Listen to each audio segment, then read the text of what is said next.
Welcome to the first travel blog of Bytz. We are taking you to the rich marine beauty of India, Andaman and Nicobar Islands.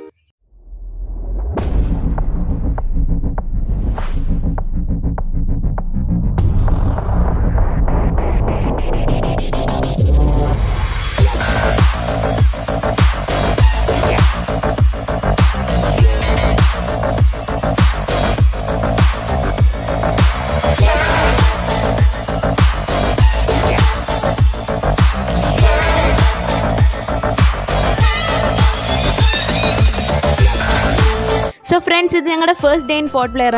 8:45 അപ്പോൾ ഞങ്ങൾ port ബ്ലെയറിൽ land ചെയ്തു. നേരെ ഞങ്ങൾ navy guest ഹൗസിലേക്ക് വിട്ടു. അവിടെയാണ് ഞങ്ങളുടെ ഫസ്റ്റ് ഡേയിലെ സ്റ്റേ. ഈവൻ നമ്മൾ പാക്കേജിലാണ് പോകുന്നതെങ്കിലും ഫസ്റ്റ് ഡേ നമ്മൾ നേവി ഗസ്റ്റ് ഹൗസിലാണ് സ്റ്റേ ചെയ്യുന്നത്. അവിടെ നിന്ന് വീഡിയോ ഒന്നും ഷൂട്ട് ചെയ്യാനുള്ള പെർമിഷൻ ഞങ്ങൾക്ക് ഉണ്ടായിരുന്നില്ല. സോ ബൈ 2 ആയപ്പോൾ ഞങ്ങൾ പിക്ക് ചെയ്യാനുള്ള കാർ വന്നു. On the way to cellular jail ഞങ്ങൾക്ക് ഭക്ഷണം കഴിക്കണം. അങ്ങനെ നമ്മൾ പോകുന്നത് അഞ്ചു കൊക്കോ റെസ്റ്റോറൻറ്റിലേക്കാണ്. പോർട്ട് ബ്ലെയർ സിറ്റിയിലുള്ള അത്യാവശ്യം നല്ലൊരു റെസ്റ്റോറൻ്റ് ആണെന്നാണ് ഞങ്ങളുടെ ഡ്രൈവർ ഞങ്ങളുടെ അടുത്ത് പറഞ്ഞത്.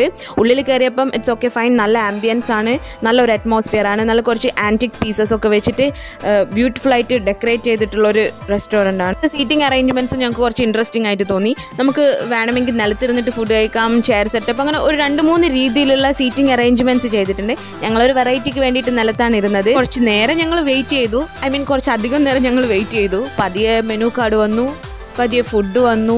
പക്ഷേ ഏറ്റവും സാഡായി തോന്നിയ കാര്യം 135 റുപ്പീസ് കൊടുത്തിട്ടാണ് ഞങ്ങൾക്ക് ഒരു ബോട്ടിൽ വെള്ളം കിട്ടിയത്. ഫ്രീ ആയിട്ട് കുടിക്കാനുള്ള വെള്ളം അവർ തന്നതേയില്ല. അതൊരു ഭയങ്കര അത് അങ്ങനെ തന്നെയാണ് എല്ലാ ഹോട്ടൽസിലും എന്നാണ് അവർ പറഞ്ഞത്. അവരുടെ മാത്രമല്ല, എല്ലാ ഹോട്ടൽസിലും അങ്ങനെയാണെന്നാണ് അവർ പറഞ്ഞത്.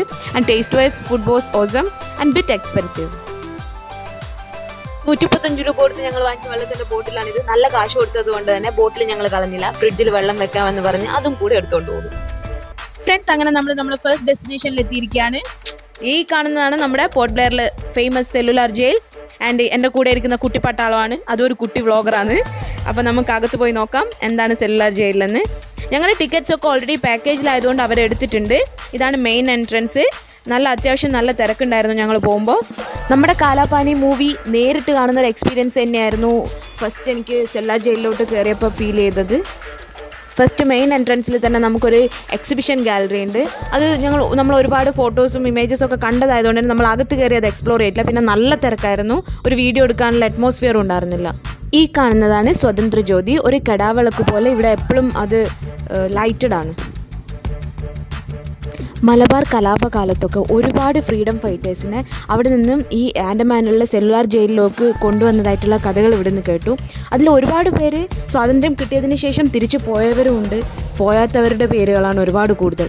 അതുപോലെ തന്നെ മലബാറിലുള്ള ഒരുപാട് സ്ഥലങ്ങളുടെ പേരുകൾ നമുക്കിവിടെ കാണാൻ കഴിഞ്ഞിട്ടുണ്ട്. ഇവിടെയുള്ള ഓരോ ഫോട്ടോസും അവരുടെ നമ്മുടെ ഗൈഡ് എക്സ്പ്ലെയിൻ ചെയ്യുന്നതൊക്കെ കേൾക്കുമ്പോഴാണ് നമുക്ക് മനസ്സിലാവുന്നത് ഈ ആൻഡമാനിലോ ജയിലിലോട്ട് കൊണ്ടുവന്നിട്ടുള്ള ഫ്രീഡം ഫൈറ്റേഴ്സൊക്കെ സഹിക്കേണ്ടി വന്ന യാതനകൾ നമുക്കത് വല്ലാതെ ഫീൽ ചെയ്യാൻ പറ്റും. അവരത് പറയുന്നത് കേൾക്കുമ്പോൾ നമുക്കതിൻ്റെ ആഴം മനസ്സിലാക്കാൻ പറ്റുന്നുണ്ട്. വെള്ളപ്പട്ടാളക്കാർ വളരെ ക്രൂരമായിട്ടാണ് നമ്മുടെ ഫ്രീഡം ഫൈറ്റേഴ്സിനോട് പെരുമാറിയിട്ടുള്ളത്. ഏറ്റവും എന്ന് പറഞ്ഞാൽ ദ മോസ്റ്റ് ക്രൂവൽ വേയിലാണ് അവരുടെ ഓരോ ദിവസവും കഴിഞ്ഞു പോയിട്ടുള്ളത്. ഇത് വർക്ക് ഷെഡാണ്, അതായത് നമ്മുടെ പ്രിസണേഴ്സിന് കൊടുത്തുകൊണ്ടിരുന്ന പണിഷ്മെൻറ്റ് മെത്തേഡ്സിനെ ഡെമോൺസ്ട്രേറ്റ് ചെയ്യുന്ന റൂമാണിത്. ഇത് നോർമൽ നമ്മുടെ നാട്ടിൽ കാണുന്ന ചക്കാണ് ഓയിൽ ഉണ്ടാക്കുന്നത്. ഇതിൽ പ്രിസണേഴ്സിന് ഓയിൽ ഉണ്ടാക്കാനുള്ള എഫേർട്ട് കൂട്ടാൻ വേണ്ടിയിട്ട് 40 ഗാലൻ വരെയുള്ള വെയിറ്റ് തൂക്കി വയ്ക്കുന്നതാണ് ഞങ്ങളുടെ ഗൈഡ് പറഞ്ഞത്. പിന്നെ ഇതുപോലെയുള്ള ടൈപ്സ് ഓഫ് ചക്കിൻ്റെ തന്നെ ടൈപ്സ് ഓഫ് മെത്തേഡ്സ് ഇവിടെ കൊടുത്തിട്ടുണ്ട്. പിന്നെ ഇവരുടെ കഴുത്തിൽ കാണുന്നതാണ് നമ്പറിങ് സിസ്റ്റം. മുന്നേ ഇത് ഒരു ഇരുമ്പ് കമ്പിയിൽ ചുട്ടുപഴുപ്പിച്ചിട്ട് നമ്പറിങ് ചെയ്യുന്ന സിസ്റ്റമായിരുന്നു. പിന്നീട് അത് മാറിയിട്ട് നമ്പർ എഴുതി കഴുത്തിൽ തൂക്കിയിടുന്ന ഒരു സിസ്റ്റമായിട്ട് മാറി. നമ്മൾ ഇപ്പോൾ ഈ അനുഭവിക്കുന്ന ഫ്രീഡത്തിൻ്റെ വാല്യൂ നമുക്ക് മനസ്സിലാവേണ്ടിക്കൽ once in our lifetime എങ്കിലും നമ്മൾ ഈ ഒരു ചരിത്ര സ്മാരകം വിസിറ്റ് ചെയ്യണം. പലതരത്തിലുള്ള ഹാൻഡ് കപ്സാണ് ഇവിടെ ഡെമോൺസ്ട്രേറ്റ് ചെയ്ത് കാണിച്ചിരിക്കുന്നത്. നമുക്കിത് കണ്ടാൽ തന്നെ മനസ്സിലാവും ഓരോ പ്രിസണറും എന്തോരം ചൂഷണങ്ങളിലൂടെയാണ് കടന്നു പോയിട്ടുള്ളത്.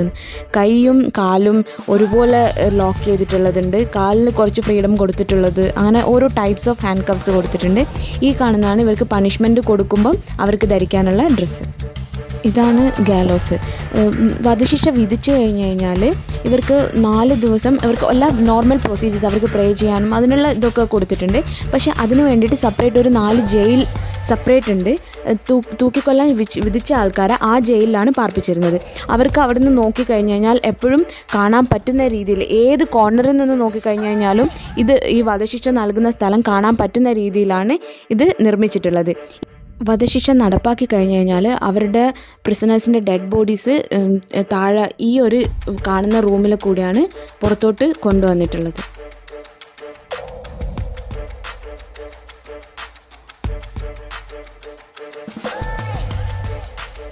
ഇവിടെ ഒരു ഫോട്ടോ ഗാലറി സെക്ഷൻ ഉണ്ട്. സെല്ലുലാർ ജയിലുമായിട്ട് ബന്ധപ്പെട്ടുള്ള എല്ലാ ഇൻസിഡൻസിൻ്റെയും അവിടെ നടന്ന ഓരോ ആക്ടിവിറ്റീസിൻ്റെ ഒക്കെ ഇമേജസും നടന്ന വർഷവും എല്ലാ ഡീറ്റെയിൽസും ഒരു ഫോട്ടോ ഗാലറി ആയിട്ട് ഇവിടെ കൊടുത്തിട്ടുണ്ട്.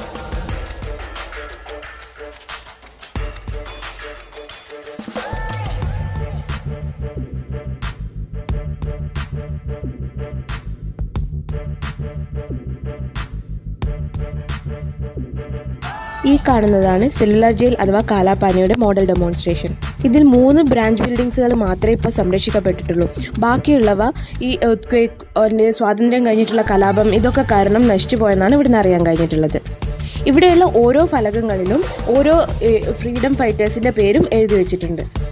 ഇനി നമുക്ക് സെല്ലുലാർ ജയിലിൻ്റെ ടോപ്പിൽ നിന്നുള്ള കുറച്ച് കാഴ്ചകൾ കാണാം.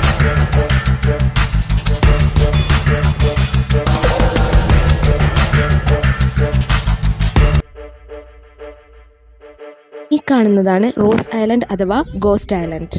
നമുക്കിവിടെ നിന്ന് അറിയാൻ കഴിഞ്ഞിട്ടുള്ള എന്താണെന്ന് വെച്ച് കഴിഞ്ഞാൽ ഈ ഒഫീഷ്യലി അല്ലാതെ അൺഒഫീഷ്യലി കൊല ചെയ്യപ്പെടുന്ന ഫ്രീഡം ഫൈറ്റേഴ്സിനെ അഥവാ പ്രിസണേഴ്സിനെ ഈ റോസ് ഐലൻഡിലേക്ക് കൊണ്ടുപോകുന്നു.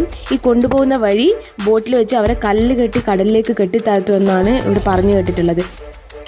രാത്രി 7:30 ആയപ്പോൾ ഞങ്ങൾ വീണ്ടും സെല്ലുലാർ ജയിലിലേക്ക് തിരിച്ചെത്തി. നമുക്കിവിടെ ലൈറ്റ് ആൻഡ് സൗണ്ട് ഷോ ഉണ്ടായിരുന്നു. നമ്മുടെ ഈ അക്ഷർധാമിലൊക്കെ ലൈറ്റ് ആൻഡ് സൗണ്ട് ഷോ കണ്ടിട്ട് ആ ഒരു എക്സ്പെക്റ്റേഷനിൽ സെല്ലുലാർ ജയിലിലോട്ട് വന്നു കഴിഞ്ഞാൽ ഒരു വലിയ ഫീലൊന്നും നമുക്കുണ്ടാവില്ല. പക്ഷേങ്കിൽ ഇറ്റ്സ് ഗുഡ്. നല്ല ആ ലൈറ്റ് എഫക്റ്റിലൊക്കെ കാണാൻ വേണ്ടിയിട്ട് നല്ല രസമായിരുന്നു. ആൻഡ് ഭയങ്കര ക്രൗഡായിരുന്നു രാത്രിയിൽ. ലൈറ്റ് ആൻഡ് സൗണ്ട് ഷോ അത്ര വർത്തി ഓഫ് സ്പെൻഡിങ് ടൈം ആണെന്നൊന്നും ഞങ്ങൾക്ക് തോന്നിയിട്ടില്ല. ഇറ്റ് വാസ് ഓക്കെ ആയിരുന്നു. സോ അങ്ങനെ ഞങ്ങൾ ഫസ്റ്റ് ഡേ വൈൻഡ് അപ്പ് ചെയ്യാണ്. ഡിന്നർ കഴിച്ചു, ബാക്ക് ടു റൂമാണ്. അപ്പോൾ ഫസ്റ്റ് ഡേയിൽ എനിക്ക് നിങ്ങൾക്ക് തരാനുള്ള 2 ടിപ്പ് എന്താണെന്ന് വെച്ച് കഴിഞ്ഞാൽ the first one is always try to carry a refill water bottle with you. കാരണം അവരെല്ലായിടത്തും വാട്ടർ റീഫിൽ സ്റ്റേഷൻസ് വെച്ചിട്ടുണ്ട്. നമുക്ക് നല്ല പ്യുവർ വാട്ടർ എല്ലായിടത്തും റീഫിൽ ചെയ്യാവുന്നതാണ്.